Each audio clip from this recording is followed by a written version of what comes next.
The story begins as the Abyss threatens to destroy Noel's hometown. は魔界、ボイドとつながり、その深度が深いほど、より強大。The Abyss is a force that forms when too much mana fills the air, and it links the human world with the demon realm called the Void. When the Abyss deepens, more powerful creatures emerge. And tonight the Abyss has reached a depth of 12, enough to summon a deadly creature known as the Lord. Noel's grandfather, Brandon, once the strongest seeker and known as the legendary Over Death, prepares for battle. As the threat looms, he grips his weapon and mutters to himself how he never thought he'd wield it again. Brandon orders Noel to stay in the shelter, claiming that help will arrive soon. However, Noel knows his grandfather too well. Help isn't coming. Brandon is preparing to fight the Lord alone, and Noel realizes that his grandfather plans to defeat it himself. With legendary confidence, Brandon reminds Noel not to doubt him, asking if he's forgotten who he is over death, a name feared by all. He promises to protect Noel with his life, and Noel calls out to him as he leaves. As Brandon prepares for the fight, he thinks about telling Noel that men can't let anyone look down on them, no matter when or what they face. Noel hides in the shelter, terrified, as his mind races with thoughts of his grandfather. He stays hidden.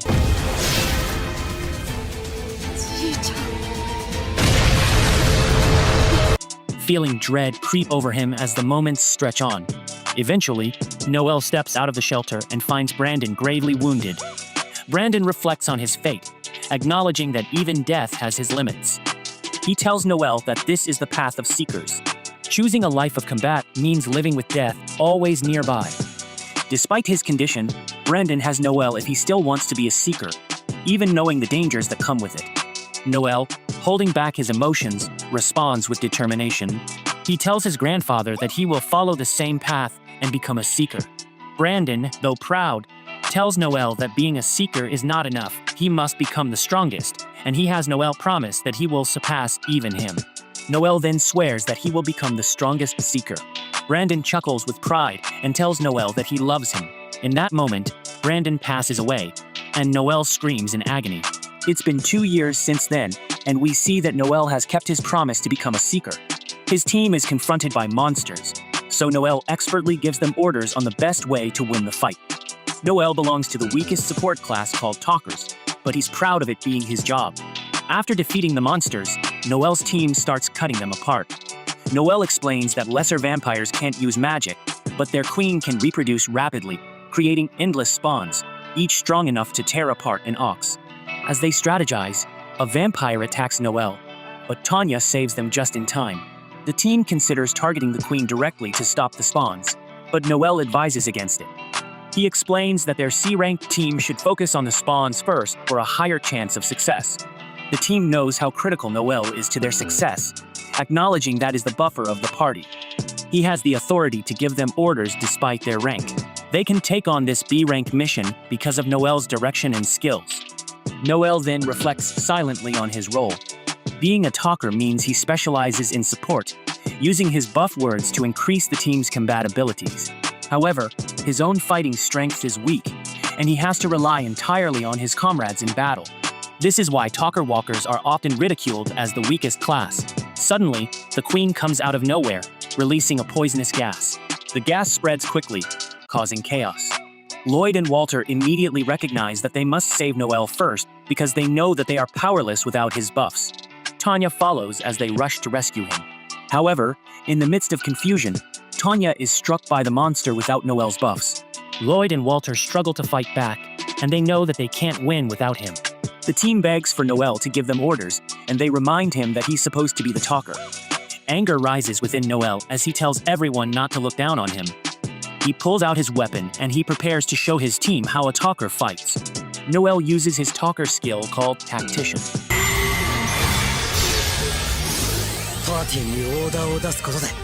By giving orders to the party, it'll increase the abilities of the members by 25%. Noel tells his brain-dead team to avoid an attack, and he uses his battle voice, which increases the recovery speed of his team's stamina and mana.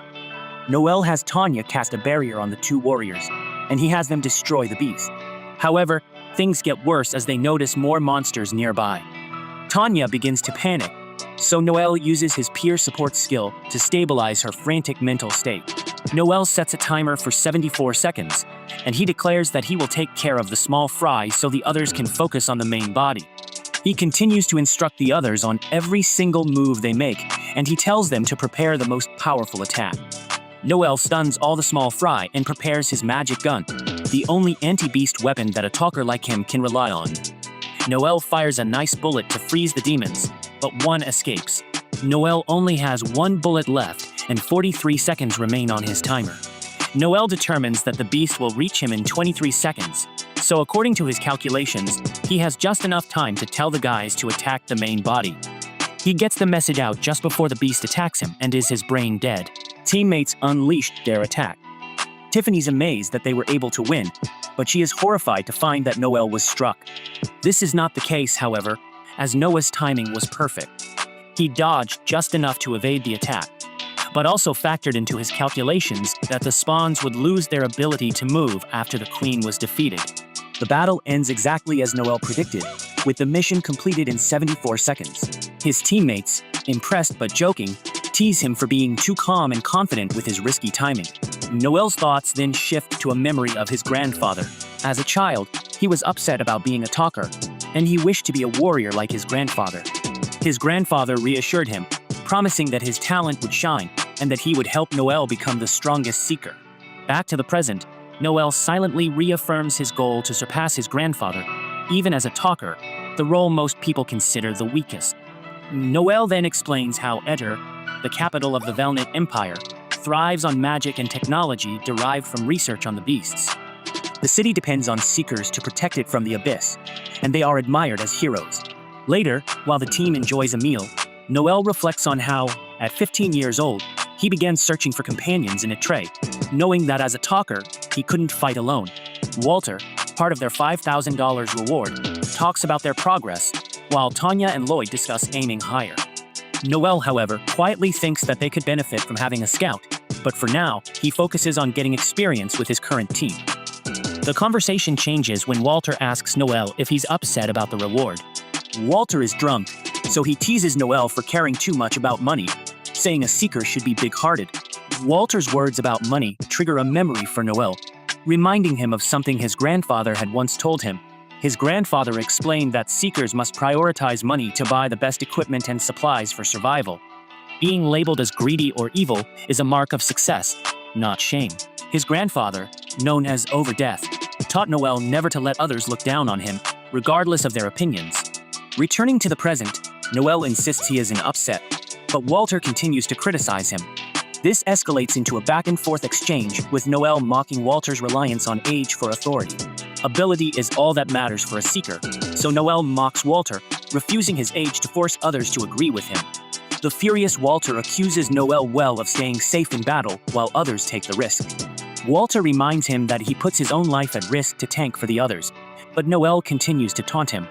Their argument intensifies as Walter says that he will end Noel's life, and Noel accepts his challenge. Lloyd steps in to break it up, and he reminds them that they are all friends. He suggests that they split their reward and call it a night, successfully calming the tension between them. After completing the mission, the team is left with only $2,500 each. After paying the clan, Tanya is disappointed with the payout, feeling that it was too small for the effort involved. Lloyd explains that while the mission was tough, missions like these are rare, and they'll make more money when they take on another job. However, Noel points out that unlike official clans, they don't receive missions directly from the country, which limits their opportunities and earnings. He mentions how rare missions like these are, as for independent seekers like them, and how much more difficult it is without being part of a clan. Lloyd updates the group on their total savings, which amounts to just over $100,000. Without hesitation, Noel proposes using that money to establish their own clan. Lloyd warns Noel that starting a clan requires paying the country $200,000, far more than they currently have. Noel responds confidently, stating that he's willing to cover the remaining $80,000 from his own savings. His determination is clear.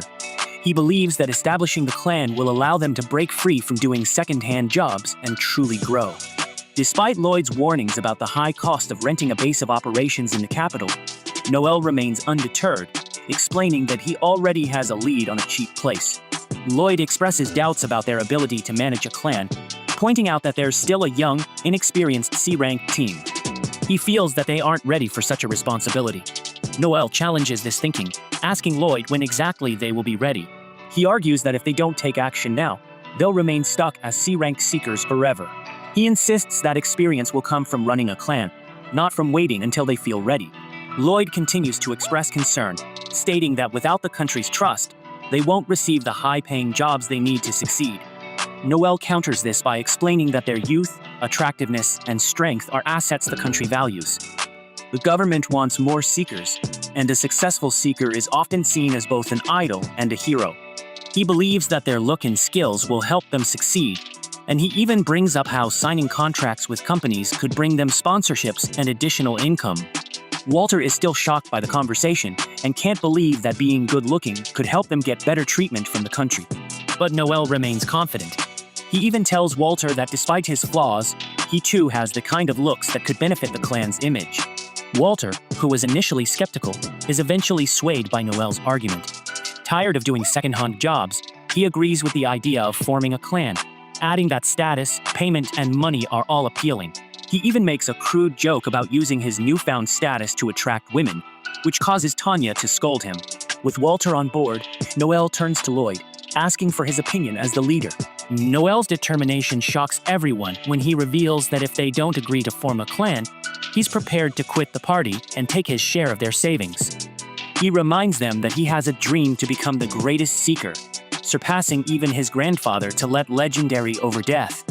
Lloyd is taken aback by Noah's conviction, but he understands that this is something Noah isn't willing to compromise on. After thinking it over, Lloyd agrees. His reason is that they would have to make this decision sooner or later. Tanya's still in disbelief about Lloyd's choice, but he reassures her that this was always the path they were headed towards. Lloyd recommends that they continue discussing the details later. After resting and recovering from the long day and all the alcohol, the group agrees to reconvene in 2 days to finalize their plans. As everyone leaves, Tanya stops Noel, but she just ends up saying goodbye.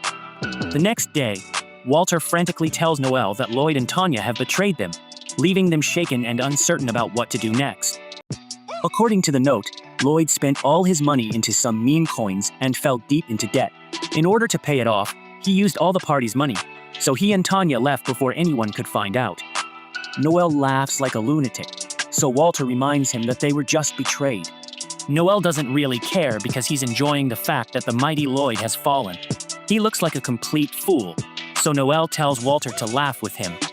Walter explains that he got the lead on a good job, so he wanted to the party before anyone beat them to it.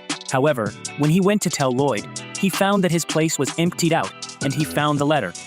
The owner of them told him that Lloyd left the night before, so Noel determines that they must have managed to just slip out of the city before the gates were closed. Walter found the note sooner than Lloyd was planning, so that buys Noel time to find them. He determines that the traitors are likely on foot because renting a horse would leave a paper trail, so they should be able to catch up to them. Walter is really eager to go, so he rushed Noel. He wants to punch Lloyd right in his dumb-looking face because that's all that will quell his anger. Noel mocks him for thinking that everything will be okay after he punches Lloyd, but Noel explains that there's no coming back from this kind of betrayal. Noel declares that it's not a matter of catching them and talking it out. In the worst-case scenario, Noel is ready to fight them to the death. Walter is shocked, but Noel just wants him to make sure that he can defeat Lloyd in the fight. Walter is sure that he can with Noel's support, but he is startled when he realizes that he will have to fight Tanya as well. Noel explains that Lloyd must have figured that they wouldn't come after them because they wouldn't be able to get their money back anyway. Walter wonders if this means that they will just have to give up, but Noel says that it's quite the opposite. Noel has a motto, and that is to repay friend and foe alike 1,000 times over. Noel has Walter gear up, and Walter wonders why they have come to the Orc Club. Noel doesn't answer, and instead tells Walter that he's a complete idiot, but he's also an excellent warrior. His point is that they both have their areas of expertise, so Walter needs to leave the thinking to him. Inside, Walter is shocked when Noel announces to everyone that his party has been betrayed. He declares that he wants the traitors to be found and captured, so he puts up a reward of $20,000. Walter wonders why Noel had to tell everyone, So Noel explains that it's all part of his plan. Wenger Group is willing to accept the offer, and Noel assures them that he will pay up if they are successful. Noel gives them the details, and the furry and his party rush off to find the traitors. The club clears out as everyone rushes to do the job, and Noel begins to wonder if he was wrong about something. Just and a guy asked to speak with Noel, and Noel determined that his plan worked. It turns out that this guy saw Lloyd and Tanya when he was on his way back from work. Walter demands to know where they are, but the bum refuses to talk without some money first. Noel only offers to give him half of the reward because the guy clearly is incapable of taking out the traitors on his own. The guy tries to negotiate for more money, but Noel doesn't budge at all and even threatens to just walk away. Noel has analyzed this guy already, and he can tell that he's in no position to turn down cash. The guy tells them where the traitors are headed, so Noel instructs Walter to wait at the gate. With the guy in his party, Noel has other business to take care of first, but he doesn't tell Walter what it is. A while later, Noel is ready to go, and Walter wonders if Noel can really defeat Lloyd and Tanya. Without hesitation, Noel says he can, and he doesn't plan on showing any mercy either. This even means ending their lives.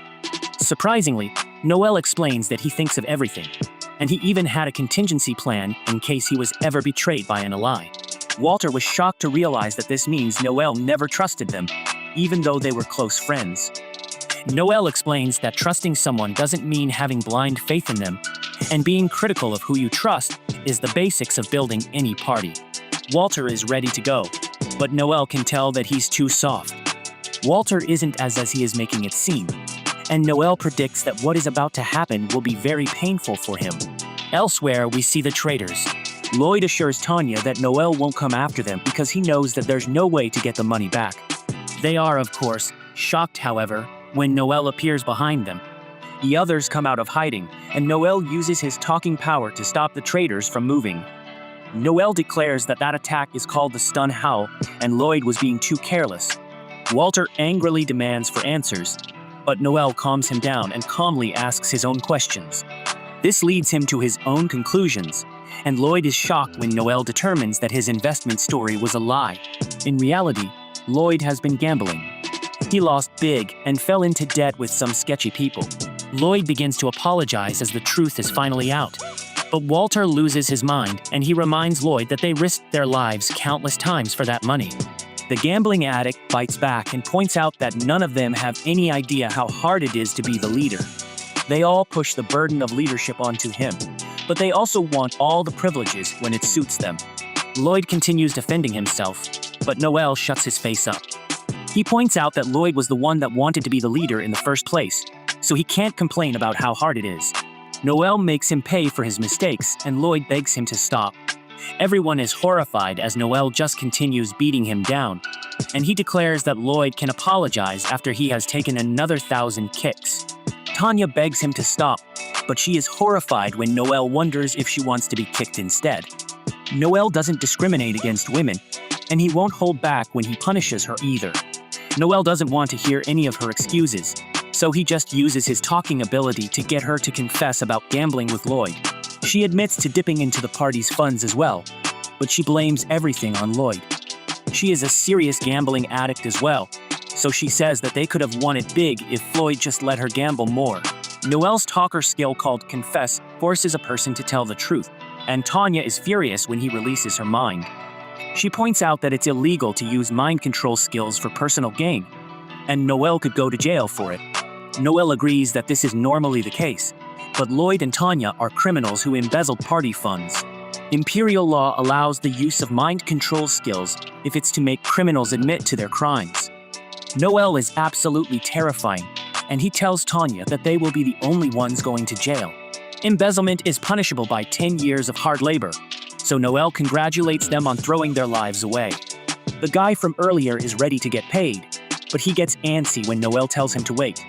Noel throws him to the ground as he refuses to allow Filth to touch him, and he tells the loser to sit and wait.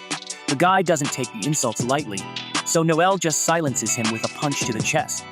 A look back shows that old Grandpa taught Noel to punch people right in their hearts in order to temporarily paralyze them. This attack allows even weak people to put on the strongest of fighters. Unlike other classes, talkers have no way to buff themselves. So Grandpa taught Noel this move so that he can defend himself. Jesta and the person Noel has been waiting for finally arrive, and everyone is shocked to see that it's the slave trader named Finocchio. The biggest mafia group in the capital is the Luciano family, and Pinocchio is the boss of one of their subsidiaries.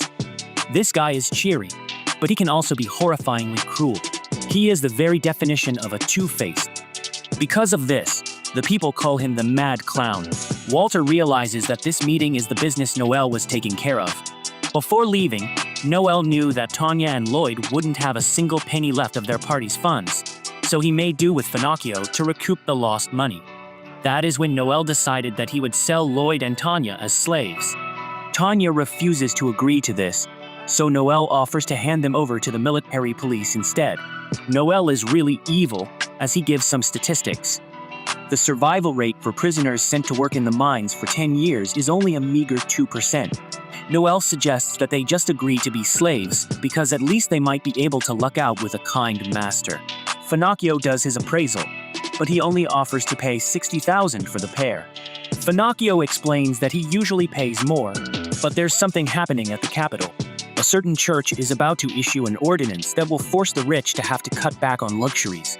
Spending too much on slaves would get the church's attention, but Noel is disappointed to see that even the mafia can't defy the church. Finocchio is glad when Noel agrees to sell the traders, but he is horrified when Noel says that he will only sell them for $110,000. Finocchio complains, so Noel instantly raises the price to $120,000. More complaining only gets a raise to $150,000, and Finocchio's true colors begin to show. His voice deepens and he threatens to slice Noel open so he can feed his innards to the pigs. Noel is a genius though, and says that if Finocchio pays $150,000 for them, he will tell everyone that Finocchio actually bought them for $300,000. Lying about the sale price like this will increase their value, and Finocchio will be able to sell them for a huge profit. Lloyd and Tanya are young and beautiful, so Noel assured that the rich will be willing to pay at least $900,000 for them. Finocchio only needs to pay Noel $150,000, and Finocchio will be able to keep the rest. Finocchio warns that they will both be in danger if this little scheme is found out, but Noel points out that Finocchio deals in risky business for a living. Finocchio always knew that Noel was a smart guy, but he had no idea that he was this crazy.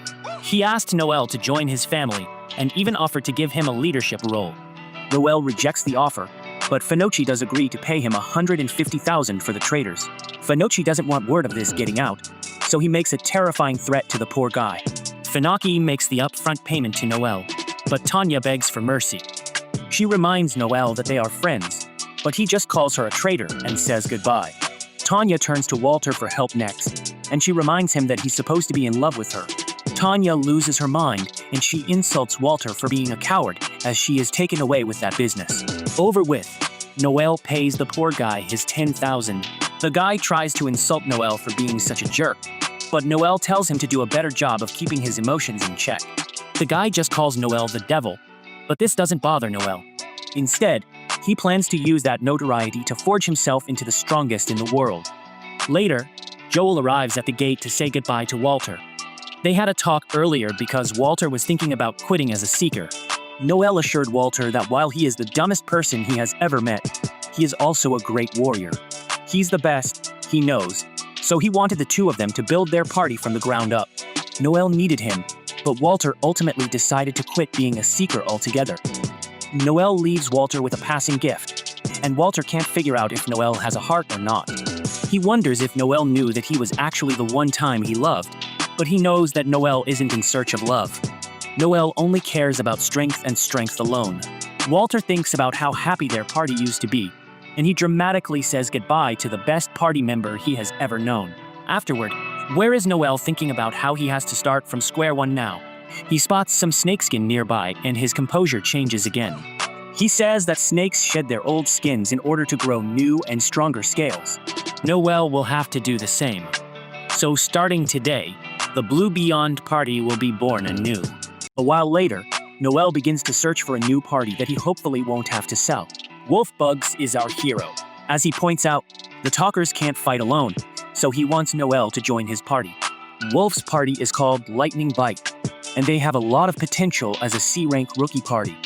Alicia tells Wolf to stop bothering the talker because Noel will just reject him like every girl has for his entire life. Noel surprisingly agrees to join on one condition, so Wolf compliments himself for being a great negotiator. Unfortunately for this furry, Noel will only join if he's allowed to be the leader. Wolf's team doesn't mind at all, and they point out that Noel is way smarter than Wolf. Wolf kind of agrees, but he doesn't want to give up control of the party that he started. Just then, everyone is shocked when a girl sneaks up on them. Her name is Alma, and she saw a bulletin Noel posted about his search for new party members. Noel explains that minors can't be seekers, but Alma says she's a fully grown 21-year-old adult that's even 5 years older than Noel. The Lightning Bite members ask her some questions, and she rattles off answers with ease.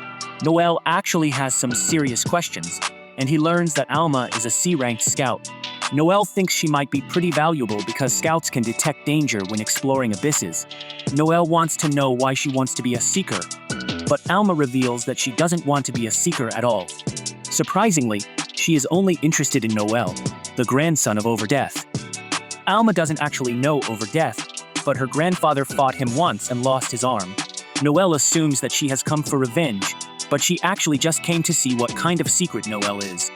Noel apologizes on his grandfather's behalf for removing one of her grandfather's limbs, but Alma says it's not necessary.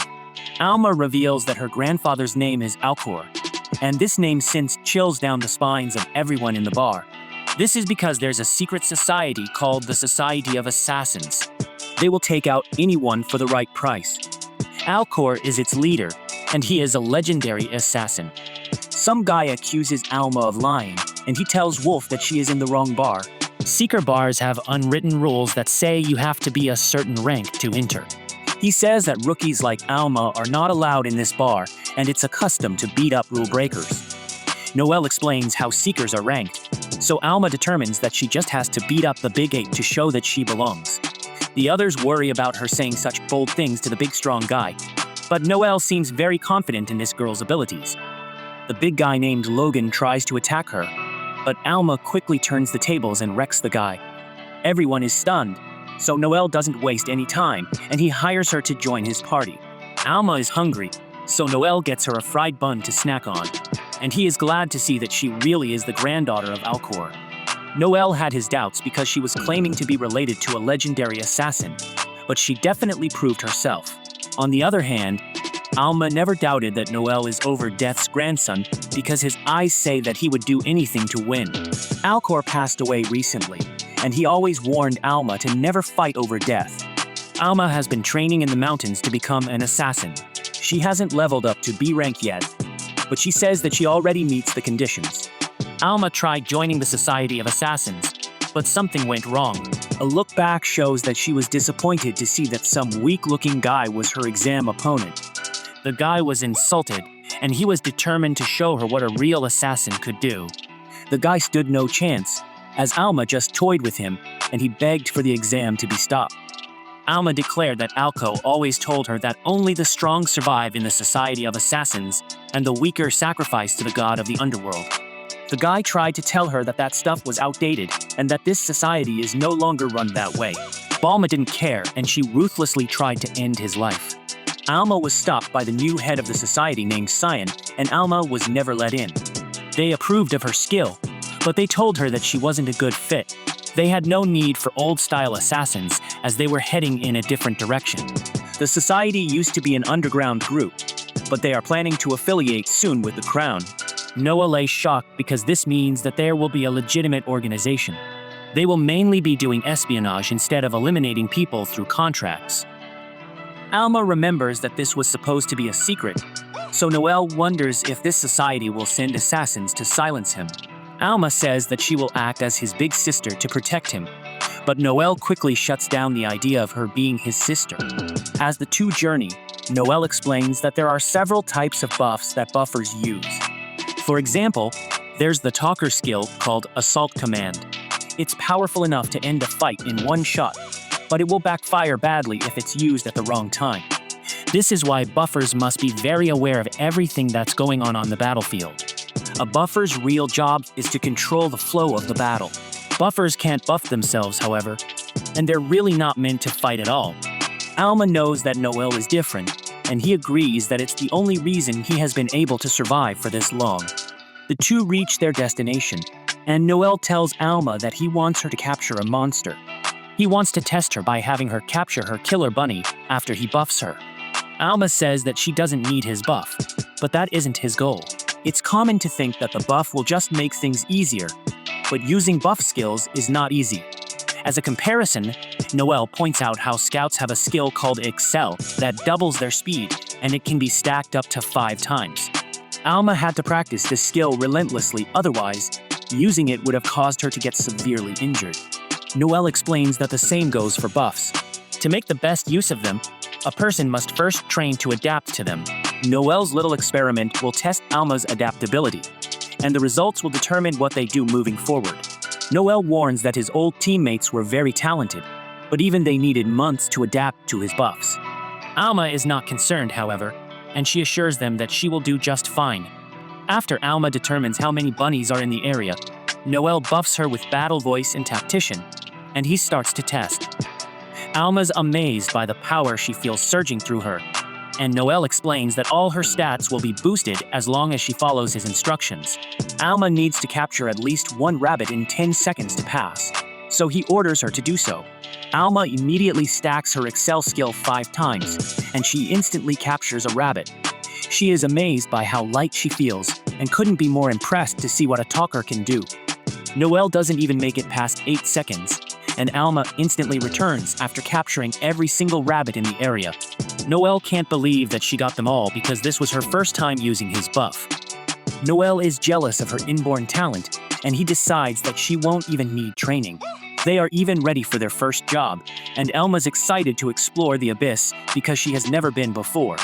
Noel reveals that he already accepted a job from a village that is having trouble with some thieves. This is when Noel declares that the new Blue Bayan's first job will be to hunt Ban.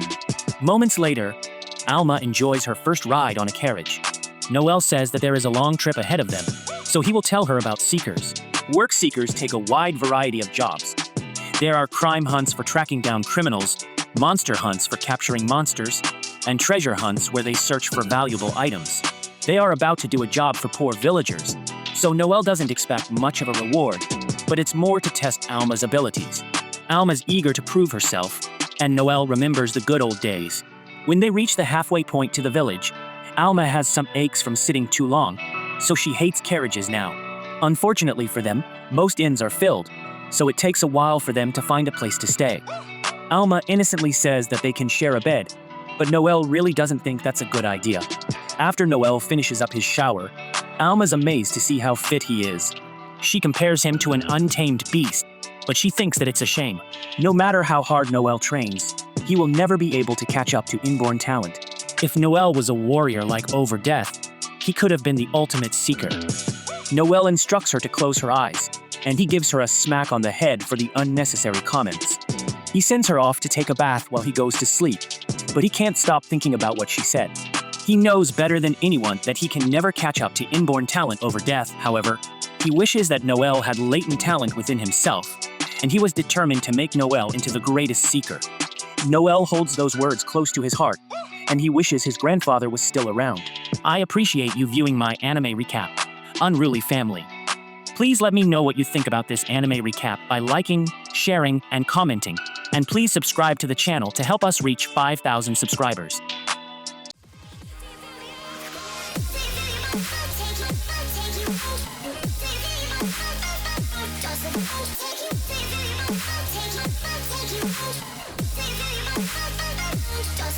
Take